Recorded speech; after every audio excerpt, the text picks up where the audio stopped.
Do y'all know the crossroads at the edge of Red Creek Town? The place with nothing but red dust and those wild Texas winds? It was right there that my life took a turn I could have never imagined. It was a fine Sunday morning, and I was on my way to church, my heart at peace. But as I got closer to the crossroads, I saw a flickering light, not the sun. It was a strange, eerie light in the middle of the day. Closer still, my heart started to pound in my chest. It was candles, arranged in a circle. And right in the middle of that circle, sweet Lord Jesus, was a basket. Inside, two tiny souls, brand new and red, were sleeping soundly, completely unaware that some wicked ritual was about to snatch their lives away. The moment I saw those two babies, I knew I couldn't just turn away.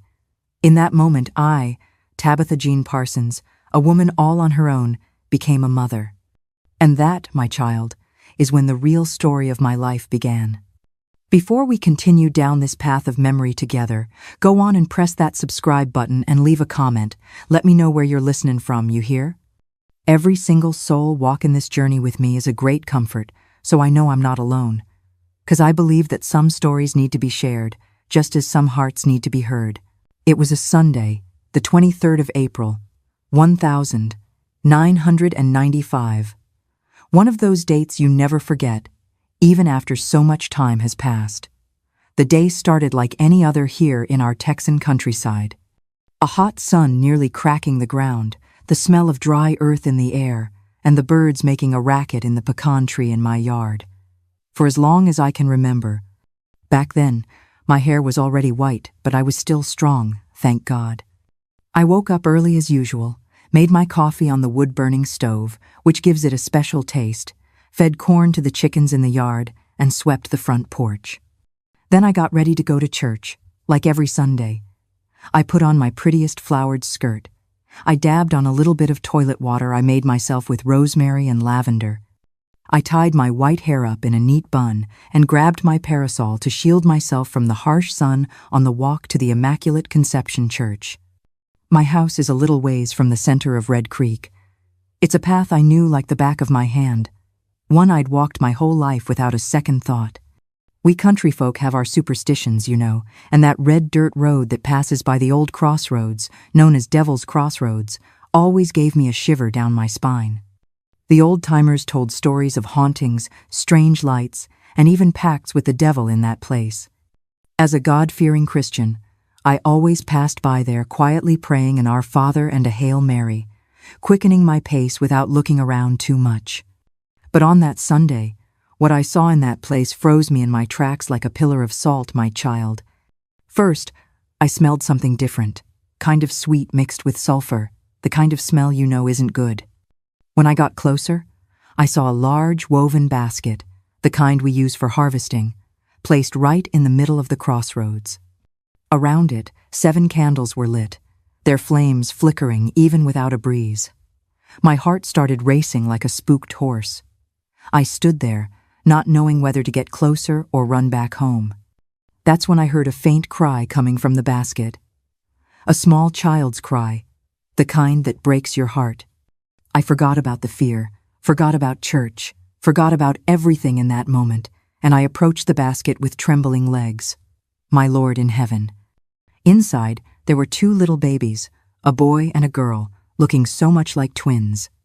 They were wrapped in a white cloth with strange symbols embroidered on it, barely clothed, red from the sun and sleeping on their sides. The boy was quiet, but the girl was sobbing softly, as if the crying had already tired her out. I looked around, not a living soul in sight, just the heavy silence and the scorching sun beating down on us. That place already had a reputation for being used for rituals, blessings, and other things people only spoke about in whispers after looking over their shoulder to see if anyone was listening. I made the sign of the cross 3 times and made the most important decision of my entire life. I took those 2 little angels in my arms, snuffed out the candles with my foot, stomping on them to make sure, and I left without looking back, feeling a chill in my stomach even under that blistering sun. I don't know where I found the strength, but I carried them both clutched to my chest as if they had always been mine, and I returned home with my heart pounding and my head full of unanswered questions. When I got home, I locked the door and windows as if I were fleeing from something evil that might come after me. I placed the babies carefully on my bed, and only then did I realize my hands were shaking so much I could barely unbutton my sweaty dress. I went to heat water on the stove to give them a bath, and while the water was heating, I examined them closely. They were perfect, with black hair, almond-shaped eyes, and little dimples in their cheeks when they cried. The boy must have been about 4 or 5 months old, and the girl was the same. I took off those strange cloths, put them away in a box, just in case I needed to show them to someone later, and gave them both a warm bath, talking softly to calm them down. I cleaned them, applied some almond oil I kept for special occasions, wrapped them in a clean sheet that smelled of laundry soap, and gave them warm goat's milk with a tiny spoon, very slowly so they wouldn't choke. They both drank like they hadn't eaten in ages, poor things. In the afternoon, when they fell asleep, I started to think about what to do. I had to notify the authorities, of course, but I was also afraid. What if powerful people were involved? What if they came after me? That same day, I gathered my courage, left the children with a trusted neighbor, and took the road to Twin Forks. I went to the sheriff's office, but the sheriff, a man with a thick mustache and an unfriendly face, just stroked his chin when I told him the story, and said it was best not to meddle with voodoo stuff. I went home indignant and with a certainty in my heart. I wasn't going to leave those children aimless and abandoned. If God put them on my path, it was for a purpose, and I would fulfill it to the end, even if it meant changing my entire life. In those first days with the little ones at home, I lived between joy and fear. Every time I heard a strange noise outside, my heart would clench, thinking it might be someone coming to get the babies. I spent a week without sleeping properly, dozing in the rocking chair near the makeshift cradle I made from a wooden crate lined with soft blankets. The neighbors soon found out about the news. People as curious as ants around sugar. Miss Josephine, my next-door neighbor, was the first to show up with the excuse of bringing a peach cobbler. Her eyes widened when she saw the 2 little angels sleeping. "Well now, Miss Tabby, where did these children sprout from?" she asked, with that way of wanting to know everything. I already had my story on the tip of my tongue. They're the children of a distant cousin from over near Brenham who died in childbirth. Poor thing. She looked at me with a face that said she didn't quite buy the story, but she didn't insist. It was like that with everyone who showed up. Some believed it, others pretended to, but no one challenged me. The folks around here have respect for me. You know how it is. I've built a reputation as an upright, hard-working woman of my word. But deep in my heart, I knew that sooner or later I would need to legalize the situation of these children. After that frustrating trip to the sheriff's office, I thought a lot about what to do. I didn't want those babies to be nameless, without a birth certificate, non-existent in the eyes of the law. It was as if they had been born again the moment I found them. So, I gathered some savings I kept under the mattress, took a Greyhound bus to Austin, and looked for a lawyer that Miss Josephine's son had recommended. "Sir, I need to register these children as my own," I said bluntly after telling him the whole story exactly as it happened. He looked at me over his glasses with a serious face and said it would be complicated, that I needed witnesses to the birth, that I was too old to have recently had a child. "But listen here," I insisted, "if I don't register them, what will become of them? They'll grow up without a name, without the right to an education, to be someone in life." The lawyer scratched his head and then proposed a solution. He would prepare some documents as if I had been granted temporary custody. Then, we would file for adoption. It was a long process, full of paperwork, interviews, and visits from social workers. But thanks to God and the goodwill of people who understood my situation, I got all the documents in order. That's how Silas and Laurel got their names and surname. Silas Parsons and Laurel Parsons. I chose those names because I always dreamed that if I ever had children, those would be their names. Silas, like a strong man from the Bible, and Laurel, like a beautiful, evergreen tree that brings peace. Life with the children changed everything in this house. Before, it was just silence and loneliness. Now it was crying, laughter, messes, and so much love. The first few months were tough. Me, already past 60, waking up in the middle of the night to give bottle feedings, changing cloth diapers that I washed every single day and hung on the clothesline in the yard. I learned to make cornmeal mush, vegetable soup, fruit purees. The neighborhood helped as they could. One would bring clothes their grandson had outgrown. Another taught me home remedies for colic, and even Mr. Abel, the blacksmith, made me a beautiful iron crib that could rock them both together. The children grew up strong and healthy, thanks to the good Lord. When they turned one, I had a simple party with cornbread, soda pop, and some fudge that Miss Josephine taught me how to make. All the neighbors came, the priest from the main church, even the teacher from the municipal school came to take a look at the children. But even with so much joy, there were times when, alone in the kitchen, I would think, will someone ever show up looking for them? Did they do this on purpose, or was it the work of evil? Because those candles, that symbol on the cloth, all of that wasn't a normal abandonment. There was the hand of people who meddle with what they shouldn't, people who make pacts with what is not right. Some nights, I would wake up startled, thinking someone was peeking through the window. I would pray a whole rosary before I could fall back asleep. The years went by, and the kids grew up beautifully. Silas was as sharp as a tack. He was always taking things apart to understand how they worked. He'd take empty sardine cans, bottle caps, pieces of wire, and build little cars, windmills, a whole bunch of inventions. He had an uncommon intelligence. He learned to read even before going to school, just from looking at the little books I bought at the market. Laurel, on the other hand, was quieter, more observant. It seemed like she could see right into your soul with those big, dark eyes. She took care of her brother as if she were older, even though they were born together. If Silas got hurt, she was the one who came running to call me. If he got into some mischief, she was already there to clean up the mess before I found out. The two were stuck together like glue, sleeping holding hands until they were quite big. At school, they soon stood out. The teacher was always telling me, "Miss Tabby, these children have a future, you need to give them an education." And I did everything I could, even with few resources. I washed clothes for others, sold jarred cakes at the market, sewed for some families in town, all to make sure my children lacked for nothing. Because that's how I already thought of them. My children, my heart's children, a gift God gave me on that dusty road. But every time we went to town and passed by that crossroads, I felt a shiver down my spine.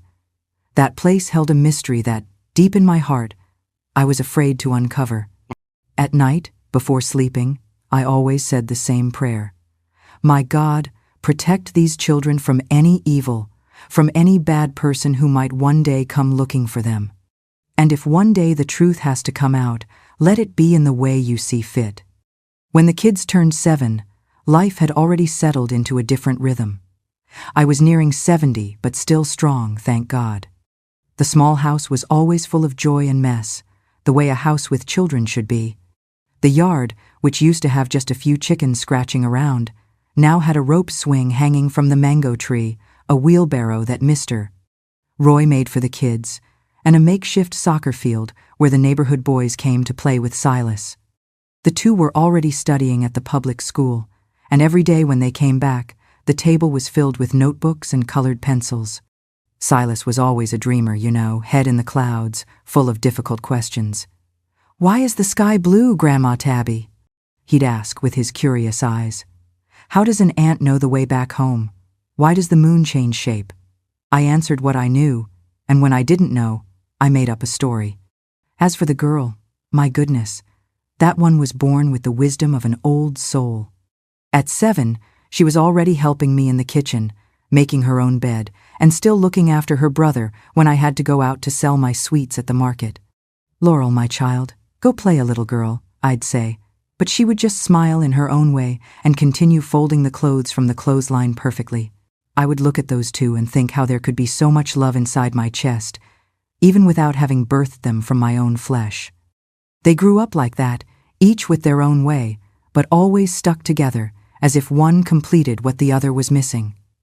At school, the teachers soon noticed that the two were different. Silas had a head for math that was astonishing. He could count on his fingers and solve problems that even the older boys struggled with. When he took apart an old clock or a broken radio, He knew how to put everything back in its right place.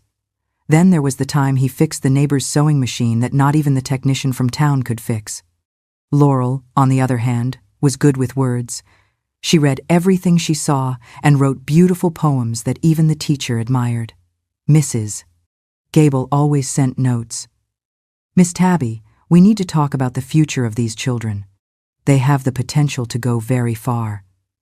At first, my heart would ache with these conversations, afraid they would want to take my kids away to some school far away. But slowly, I began to understand that it was out of love that everyone was so interested in them. The priest from the main church found some used books for Silas to study science and math, and the pharmacist's wife gave Laurel some novels. I made sure they studied properly, even if it meant more work for me. Many nights, I stayed up late, sewing clothes on commission to be able to buy school supplies, or making double batches of pralines and peanut brittle to sell at the market and save money for notebooks and pencils. But I don't regret a single thing. Seeing their eyes sparkle when they learned something new was more than enough payment. I raised them the way I thought was right, with a lot of love and also with discipline. Just because I had taken them in when they were older didn't mean I would let them grow up without manners. On Sundays it was sacred, a bath, ironed clothes, and off to church. After service, a hearty lunch with whatever we could manage, country chicken with grits on special occasions, or simply beans with rice and a fried egg on regular days.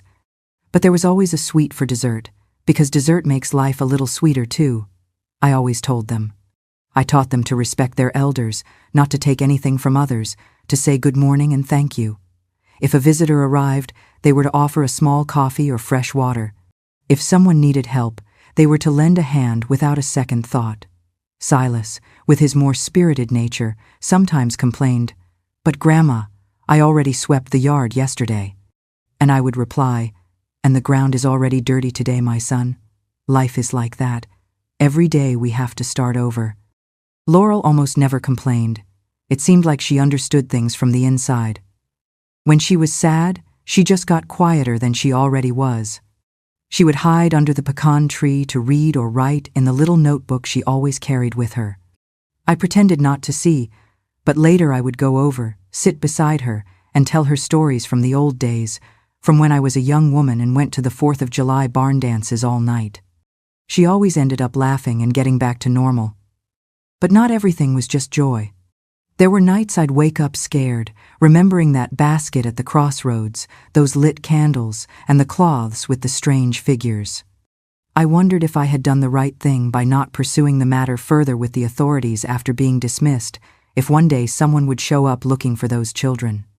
As the years passed, the kids grew up looking like, well, I don't know who, certainly not me, with my flat nose and small eyes. They had almond-shaped eyes, straight black hair, and a lighter skin tone than mine. The neighbors had noticed, of course, but they respected my story about the distant cousin. This distressed me sometimes. What if one day they started asking about their parents, about how they were born, about where they came from? It was on an afternoon in October 2002. I remember it like it was yesterday. That day I was in the kitchen making some caramel sauce for the children's snack when they got home from school. The house already smelled wonderful, a mix of freshly brewed coffee with cinnamon and the sauce simmering on the stove. That's when I heard a knock on the door, a polite one, from someone not from around here. My heart leaped for no reason. I wiped my hands on my apron, fixed my hair, and went to see who it was. When I opened the door, I was faced with a well-dressed couple, looking like they were from the big city. The woman's eyes were red from crying a lot, and the man seemed nervous, holding some papers in his hand. "Good morning, are you Tabitha Jean Parsons?" he asked with a trembling voice. I nodded, already feeling a tightness in my chest. "May we come in? We have a very important matter to discuss with you," he continued. I made way for them, offered them a coffee they refused, and we all sat in the small living room. The silence was heavy for a few seconds before the woman began to speak, her voice choked with emotion. "Miss Parsons, my name is Valerie Foster, and this is my husband, Grant. We've been looking for our children for over 7 years. Our twin babies were kidnapped from the maternity ward in Austin in April 1995. My world stopped in that instant. I felt as if the floor had opened up beneath my feet. The woman kept talking, but I only heard bits and pieces, as if I were underwater. She said she was a nurse, that she had given birth to healthy twins, a boy and a girl. That on the second day in the maternity ward, a woman dressed as a nurse entered the room saying she was going to take the babies for a routine exam. She found it strange, but since she was tired from the delivery, she didn't question it. By the time they realized the babies were taking too long to come back, it was too late. The fake nurse had disappeared with the children. They filed a police report, hired a private detective, but never found any leads. Until last week, an acquaintance saw a photo of Silas at the school on the town's bulletin board. It was like a ray of hope, she said, her voice breaking. The husband, who had been quiet until then, opened a folder and took out several photos. Some showed her with a big pregnant belly. Another was of the ultrasound, another of the prepared cribs with colorful bedding, and the one that floored me the most, a photo of her holding the newborn babies in the hospital for a very short time before the kidnapping. There was no denying it. Those babies were Silas and Laurel. They had the same face shape, the same almond-shaped eyes, even the same dimples in their cheeks when they smiled. My head was spinning. So my children hadn't been abandoned in a ritual. They had been stolen. And worse, I was in front of their real parents. I don't know how long I remained silent, just looking at those photos and trying to understand what was happening. I felt my heart shattering into 1,000 pieces, but at the same time, a strange relief knowing that my children hadn't been left to die in some macabre ritual. They had a mother and father by blood, people who had suffered and searched for them all these years. I stood up on wobbly legs and went to the bedroom. I came back with the small box where I kept the strange cloths that the babies were wrapped in when I found them. These were their only belongings, I said, my voice failing. I never understood these drawings, these symbols. The woman took the cloths with trembling hands and covered her mouth in shock. The husband examined the symbol and said something about a cult and a sacrificial ritual. They looked at each other, frightened. It was then that I told them everything, from the beginning. How I found the children at the crossroads with the lit candles around them, how I decided to raise them as my own, how I invented the story of the cousin. I spoke of every phase, every achievement, every special moment. They listened to me in silence, she crying softly, he holding her hand tightly. When I finished, the room was filled with a heavy silence that seemed to suffocate everyone. Valerie was the first to speak after a long time. "You saved our children, Miss Parsons. You saved them from a terrible fate. We can never thank you enough, but they are our children. Do you understand?" Grant added, "We will do everything by the book, through the law. You won't be accused of anything, of course. On the contrary, you are a hero. But we want our children back." They added that they lived in Houston, that they have a comfortable house, that he is an engineer and she is a nurse, that they can provide a quality education and everything the children would need. The world was collapsing on my head. At that moment, I thought of Silas and Laurel returning from school shortly, of the life we had built together, of the love I had for them and they for me.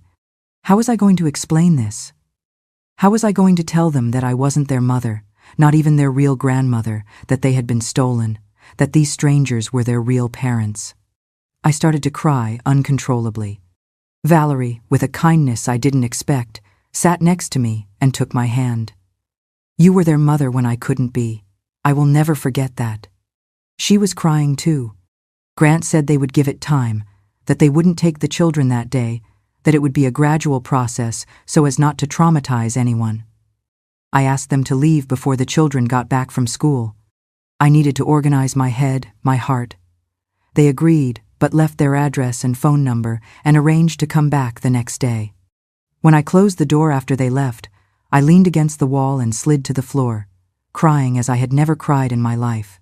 The sauce burned on the stove, filling the house with a burnt smell, but I couldn't even get up to turn off the fire.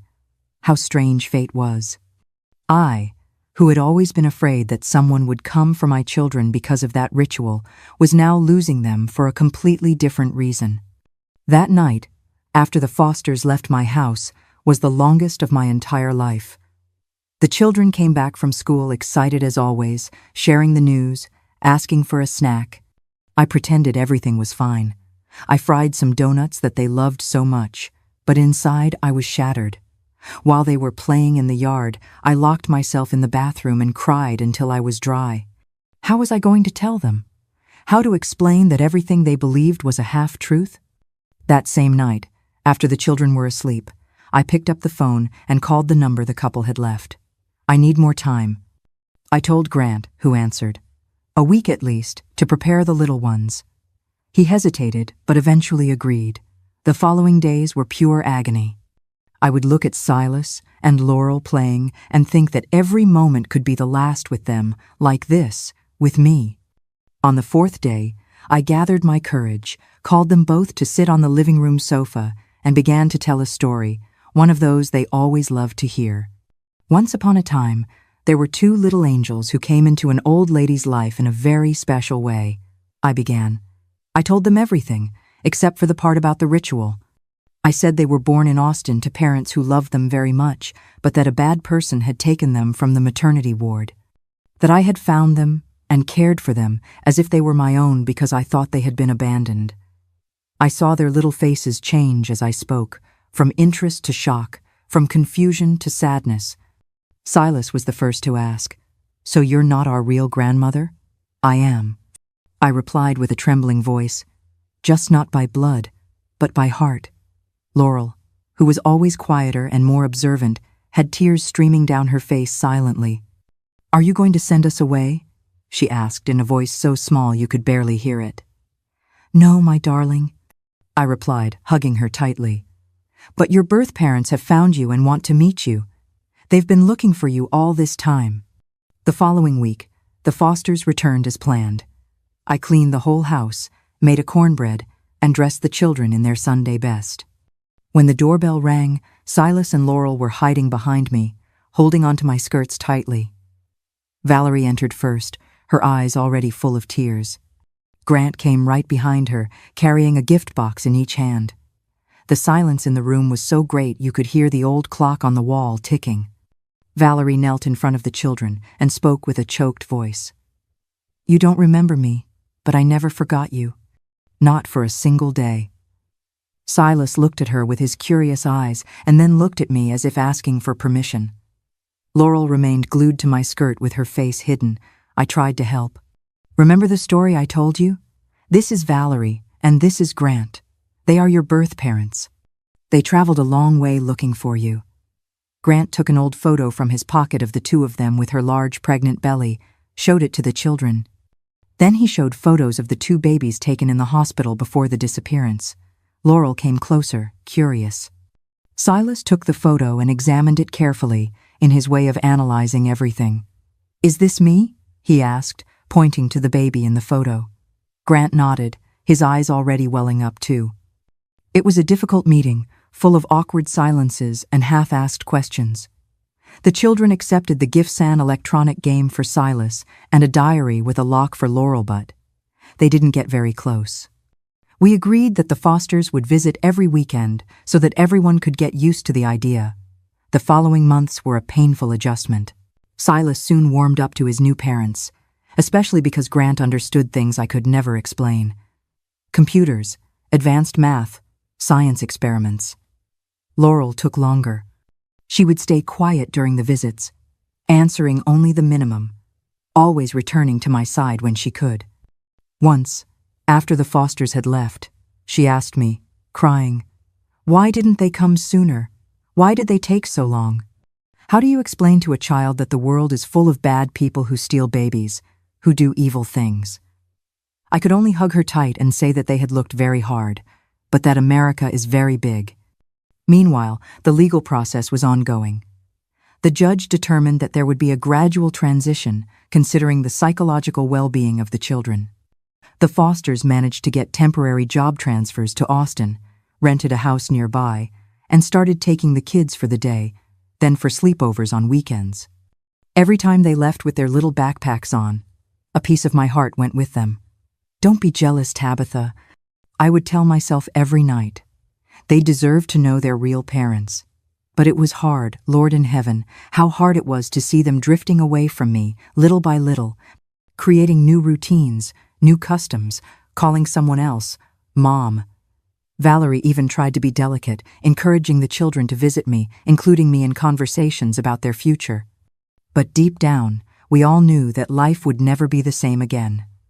After almost a year of this transition, the judge finally gave the final verdict. Full custody would go to the biological parents, with broad visitation rights for me. The Fosters decided to move back to Houston, where they had their house and permanent jobs. The day of departure was the worst of my life. It was July 2003. It was a muggy heat, the kind that tightens your chest.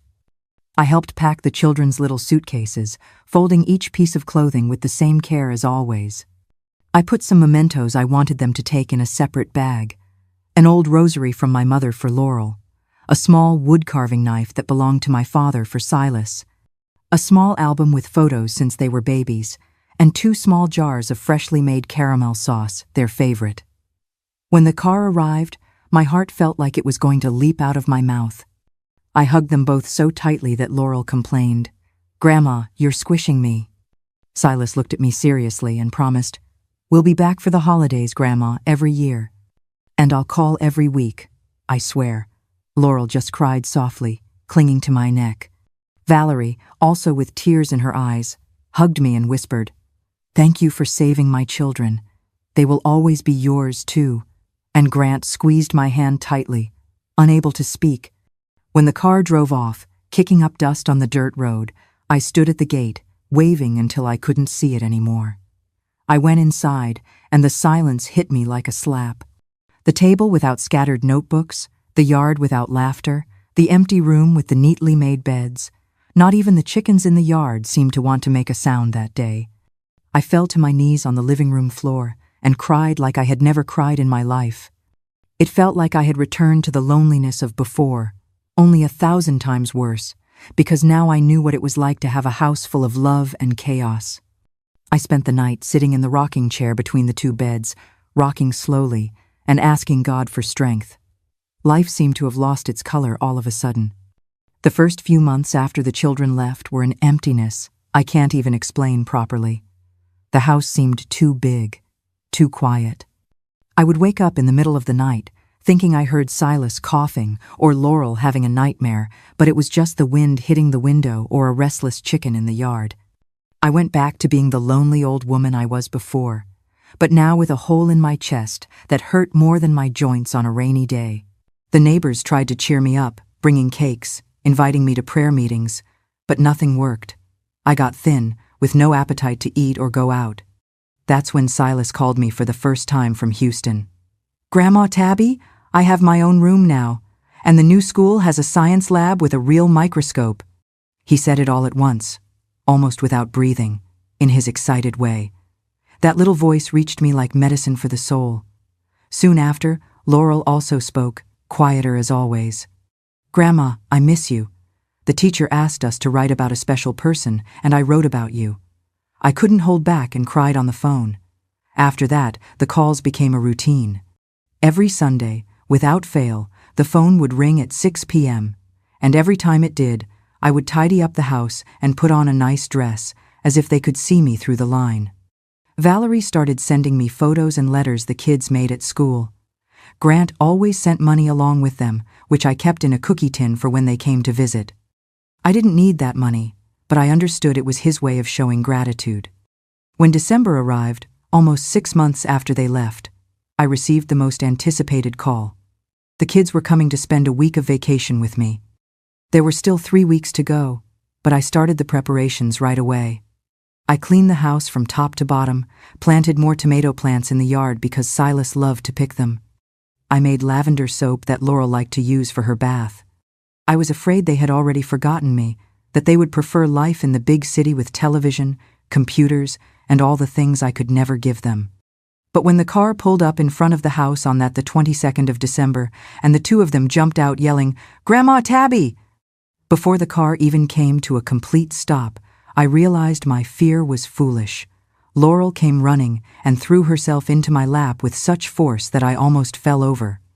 Silas, even wanting to act like a big boy, hugged me around the waist and stayed there for a long time without saying anything. Valerie and Grant came too, but this time I didn't feel the same agony as the first time. Maybe because I now knew they weren't going to take the kids away again. At least not for now. I was surprised when Valerie brought a cake she had baked herself for the trip.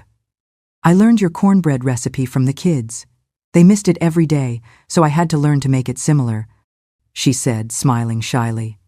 In that moment, something changed between us. It was no longer a competition, but an exchange. The children had room for two mothers in their hearts, one by blood and one by creation. That week flew by like a hummingbird in mango season. The kids slept in the same little room as always, in the same beds. Laurel brought her new diary but showed me that she kept the old notebook I had given her under her pillow. Silas arrived full of stories from the new school, science books, a medal he won in a math competition. He wore glasses now, something I had never noticed he needed. Valerie explained to me that he had vision problems since he was little, but nobody knew here. I felt a little guilty about that, but Grant quickly comforted me. "You did the best you could with what you had, Miss Tabby. No one can blame you for anything." Grant and Valerie stayed for only 2 days and then returned to Houston, leaving the children with me. It was the proof of trust I needed. We returned to the old routine, waking up with the rooster's crow, having coffee with biscuits, tending to the garden, feeding corn to the chickens. Only now, the children told stories of their new life, their friends, the school, the neighborhood where they lived. One day, I caught Laurel looking thoughtfully at the sunset in the yard and asked her what she was pondering. "Grandma, Mom Valerie is good to us. She makes delicious food and helps me with my homework, but it's different. I wonder if I'll ever love her as much as I love you." That broke my heart, but at the same time, it filled me with hope. I told her that our hearts are like a rich person's house. There's a room for everyone we love. You don't have to love one less to love another more. Laurel thought for a moment, and then hugged me tightly in her way.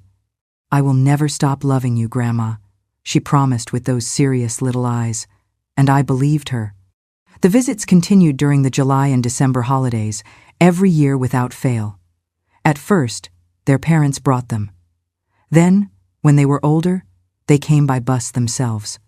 Sometimes I would also visit them in Houston, even though it was difficult for me, who had never left the countryside. The first time I went, in 2004, I was trembling with fear of the airplane, but Grant insisted on paying for the ticket because it was faster. I arrived there all clumsy, with my simple dress and my scarf on my head, thinking I would get lost in that big city. Their house was beautiful, in a good neighborhood, with a high wall and a garden in front.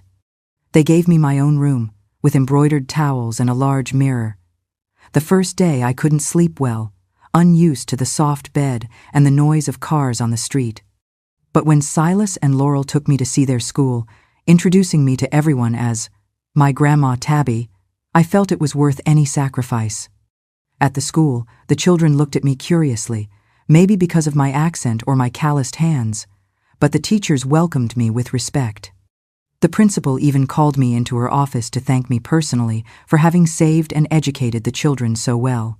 She said that Silas was one of the best science students and that Laurel wrote essays that moved everyone. At that moment, I swelled with pride like a balloon at a county fair. Even without an education, without resources, I had given my children what mattered most: love and values. Over time, the visits became a habit. Valerie taught me how to use a cell phone so I could talk to the kids more often. Grant always sent a driver to pick me up at the bus station. For birthdays, Christmas, graduations, I was always there, and Silas always introduced me the same way. "This is Grandma Tabby, who raised me." Simple as that, no complications. That's how we found a way to be a family, even without having the same blood. A strange family that began with a mystery at a crossroads, but that was held together by love. It was in 2007, when the kids were 12 and entering their teenage years, that the whole truth came to light, like water from a deep well in flood season. I was on the porch, shelling beans on a hot August afternoon, thinking about life, when a strange car parked in front of my house. A man of about 60 got out, with gray hair, a serious face, wearing city clothes but with the air of someone who knows the countryside. "Good afternoon. Are you Miss Tabby?" he asked me respectfully. I nodded, already imagining it was some distant relative of the Fosters or a new acquaintance. "My name is Leland Bennett. I'm a retired police officer from Austin, but I worked for many years here in the Red Creek region. I also need to talk to you about an important matter, if possible," he said, taking a folded document from his pocket. I felt a shiver down my spine despite the day's heat. I invited him in, offered him a coffee which he accepted, and we sat in the living room. "Miss Tabby," he began after a sip of coffee, "I worked on the Foster twins kidnapping case for many years, even after I retired. It was one of the cases that marked my career the most, and I became friends with the family after the children were found. What I came to tell you today is that we have finally unraveled the whole mystery." I stayed quiet, waiting for him to continue, but with my heart pounding like a hammer on an anvil. Leland took a newspaper from the briefcase he was carrying and showed me a photo with the headline, "Gang that kidnapped newborns for rituals dismantled." The article reported that the police had arrested 7 people in Austin, Houston, and Dallas, accused of stealing babies from maternity wards between 1990 and 2001. "My God in heaven," I said softly, recognizing immediately that this must have a connection with my children. Leland continued speaking, now with a graver voice. "Among the arrested was a woman named Darlene Mays, who worked as a janitor in several maternity wards in the region. She confessed to having participated in the kidnapping of the Foster twins in 1995, under the orders of a cult that practiced rituals with newborn babies, especially twins. It was she who dressed as a nurse and took the children from the maternity ward," he explained, while I felt the blood run cold in my veins. According to her confession, the cult believed that twins had a duplicated energy that could be harvested in ceremonies on the new moon. She was supposed to deliver the babies to other members of the cult, who would perform the ritual on the night of the 23rd of April, 1995. But at the last moment, Darlene said she couldn't go through with the plan. She had nightmares about the other babies she had delivered before and decided she wouldn't participate anymore. But she also didn't have the courage to take the babies back to the maternity ward for fear of being arrested. She looked at me with a look of astonishment when I said, "So it was she who left the children at Devil's Crossroads." Leland almost choked on his coffee. "How do you know that?" "That information was never released." I took a deep breath and told him everything I had never told anyone in detail. How I found the twins that Sunday morning, the candles forming a circle, the cloths with strange symbols, the smell of sulfur. With every detail I gave, Leland became more amazed. He opened the document he brought and showed it to me. It was Darlene's testimony. She confessed that she left the babies at the crossroads with candles and symbols as if the ritual had already been done, to deceive the other members of the cult. She thought someone would pass by soon and find the babies alive. Which is exactly what happened. "Thanks to you," he completed. At that moment, a shiver ran through my entire body, and I made the sign of the cross 3 times. So I really had interrupted a ritual. The symbols, the candles, it wasn't a figment of my imagination or a coincidence, it was real. Leland explained that the cult had grown in the 90s, mixing superstition with rituals from various different religions, all distorted. They believed that the life force of babies, especially twins, could bring wealth and power. Several other cases of missing newborns in the region were being reopened and investigated. Some babies were sold for illegal adoption, others had a worse fate. "But thanks to you, the Foster twins escaped," he said with an emotional voice. He showed more photos of the arrested, including the said Darlene, a thin woman of ordinary appearance whom no one would suspect was capable of stealing children. I asked if she had mentioned why she chose that particular crossroads to leave the babies. Leland consulted his notes and said, "She claimed that it was a known location for having a protected crossroads, where people used to make promises and leave offerings. She thought someone would pass by early to take care of the place." I kept thinking about the turns the world takes. All these years thinking I had found the kids by chance, And now I discovered that I had been part of a plan, even if a desperate plan of a repentant woman. Do Grant and Valerie know all this? I asked, worried about how this would affect the family. Leland confirmed that yes, they were the first to know when Darlene was arrested. They asked me to come personally to tell you, out of respect for everything you did for the children, and also because now the case is officially closed. The children are definitively safe. At that moment, I couldn't hold back the tears that came from a deep place within me. It was a different kind of crying, not of sadness, but of relief, as if a weight I didn't even know I was carrying had been lifted from my shoulders. Leland stayed a little longer, telling me details of the investigation that lasted for years. How the police pursued false leads for a long time, how they almost gave up several times, how it was a painstaking job to piece together every bit of information until they reached the culprits. When he was about to leave, he handed me a card with his phone number. If you remember any other detail, no matter how small it may seem, you can call me. We are still looking for other children who may have been victims of the same group. I thanked him and stood at the gate watching the car drive away on the dirt road. That night, I couldn't sleep a wink. I kept replaying in my head every moment of that Sunday in 1995, every detail of the straw basket, the candles, the cloths with strange drawings. Now, a lot of things made sense. The fear I felt every time I passed the crossroads, the shiver down my spine when I remembered the smell of that place, the terror I had in the early years that someone would come to get the kids to finish what they had started. I called Grant the next day and told him about Leland's visit. He confirmed everything with a voice choked with emotion. Miss Tabby, now you understand, it was more than luck or coincidence. It was a miracle that you passed by at that exact moment. The doctors said that if the babies had stayed there a few more hours, they could have died of dehydration or hypothermia. I couldn't answer right away, choked with tears. But after hanging up the phone, I went to my room, knelt in front of the image of Our Lady that I have on the wall, and gave thanks. Not only for having saved the children that day, but for everything that came after, for having had the chance to be a mother, even on loan, for now having 2 grandchildren of the heart who make me so proud, and for finally knowing that that whole strange story that seemed like a bad dream had been real and had ended well. In the end, evil lost once again to good, as it always should. The years flew by like dry leaves in the wind. Today, when I look back, it seems like it was just yesterday that I found those 2 little babies at the crossroads, but almost 30 years have passed. 30 years of a story that began with fear and ended in love.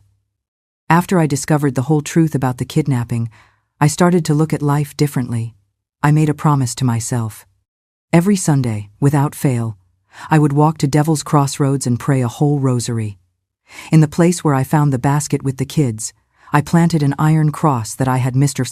Abel, the blacksmith, make. It's not big or flashy, but it has the names Silas and Laurel engraved on it. People here think it's a memorial for a death, but it's just the opposite. It's a memory of life that began anew. In the first few months after the police officer's visit, I confess I had nightmares. I dreamed of those people from the cult coming after the kids, chasing me, doing evil things. But over time, the bad dreams went away. One day, when I was at the Red Creek Market, a woman called me aside and whispered, "You were blessed by Our Lady when you saved those children." My aunt, who worked at the hospital in Austin, told me everything. Many other children disappeared before, but those were saved by you. I didn't feel pride or anything, just a tightness in my chest thinking about the other mothers who never saw their children again. Life has these things that we never quite understand. Why are some children saved and others not? Why was it me, an uneducated old woman, who crossed the path of those angels on that specific day? There are questions that only God Himself can answer.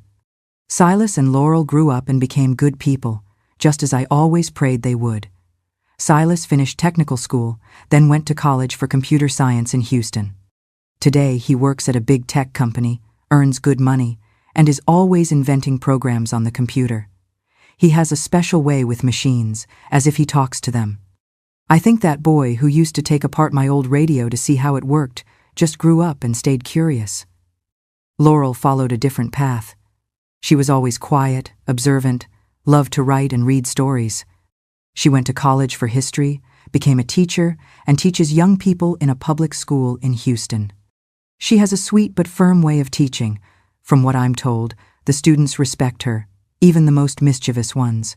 She once told me she chose to be a teacher because of me. "Grandma, you didn't have an education, but you taught me the most important things in life. I want to do that for others, just like you did for me," she told me during a visit, leaving me all flustered and shy. The two are still very close today. Even when they fought as children, one always protected the other. That twin bond is a strong thing. It goes beyond blood, it seems. Grant and Valerie did a good job raising them after they left here. They gave them education, opportunities, comfort, things I could never give. But they also respected their history with me. They never tried to erase that part. On the contrary, they always made a point of keeping in touch, bringing the kids during the holidays, sending me news and photographs.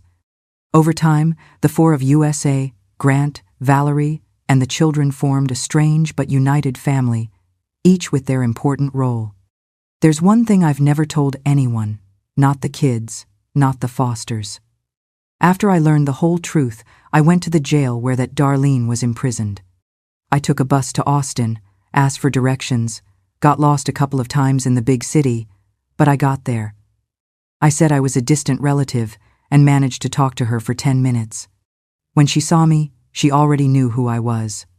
Leland must have told her, or who knows how she found out.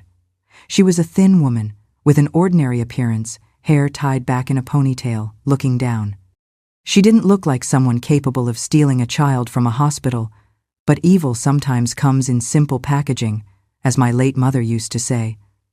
I only asked her one question: why? She was quiet for a while, then said in a weak voice, "I was young, stupid.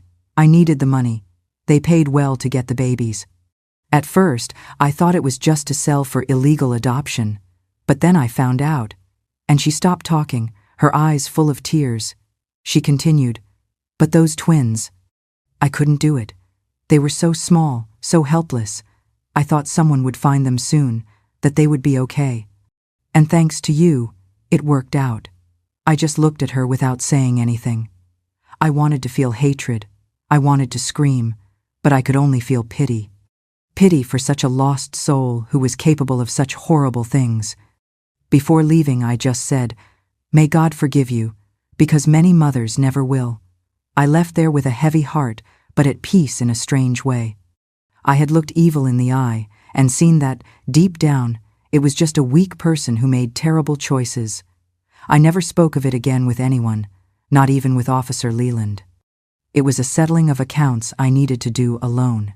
Today, I see life as a web full of knots and encounters. Silas and Laurel are 30 years old now, full-grown adults with their own lives. Silas recently got engaged to a beautiful young woman from Austin, an engineer like her father. Soon I'll be a great-grandmother of the heart, God willing. Laurel is still single, dedicated to her students, but she has a teacher boyfriend who seems like a good man. They both come to visit me whenever they can, sometimes together, sometimes separately. Silas calls me every Monday without fail to know how my weekend was. Laurel sends me a message every day on the cell phone they gave me as a gift. I learned to use it just so I wouldn't lose contact with them. "Grandma, I miss your coffee and cake," she writes.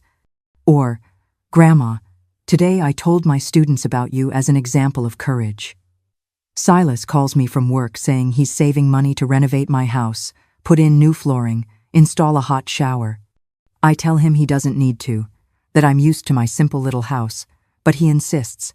He said he's going to bring his fiancée to see the house where he grew up. He wants to show her the mango tree he used to climb, the creek where he used to fish with a sieve.